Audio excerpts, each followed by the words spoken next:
Hi, my name is Jordan Davis, and welcome back to Jordan Sports. I'm also a contributor for Wiz of Oz, a part of Fansided.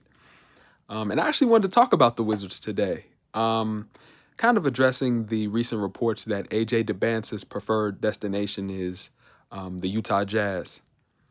And I kind of figured that when it came down to it, his preferred place would have been to play in Utah. Not even necessarily a shot at the Wizards, but with ties to BYU and stuff, I kind of thought that he wanted to play for Utah. As far as what my take is on what Will Dawkins and the Washington Wizards should do, if you love AJ, you take him, and you figure it out later. I would advise them, don't get scared off by this. If Utah wants to trade up with you, I'd ask for no less than Ace Bailey and that number 2 pick, or Walker Kessler and that number 2 pick. Even though Walker Kessler wouldn't make much sense, as you already have Alex Sarr and Anthony Davis. I do think this is as great of a situation that AJ will be walking into as any Wizards rookie in a long time. Playmaking point guard and Trae Young, who's proven.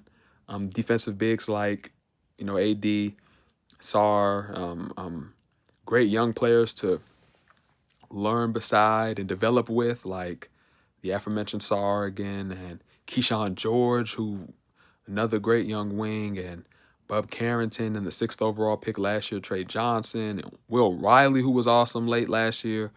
But yeah, it all comes down to what they want to do. If you want him, take him. He'll learn to love DC. And you saw the reports last year too. Ace Bailey preferred to play with Washington over Utah. Utah said, bump that. They took him. He's learning to love Utah. We haven't heard any reports since. And in the situation that Will Dawkins and the Washington Wizards like Darren Peterson more, who is my favorite prospect in the class. I love Peterson. He's phenomenal.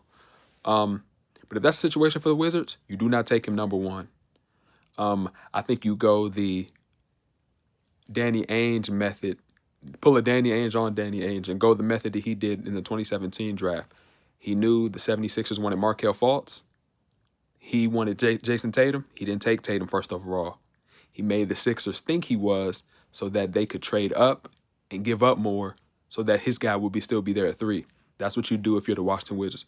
Do not take Darren Peterson first overall. You make them give up an Ace Bailey with the number 2 pick. And then you acquire the guy you really want. But if you want AJ, you take him and you don't look back. Thanks, guys.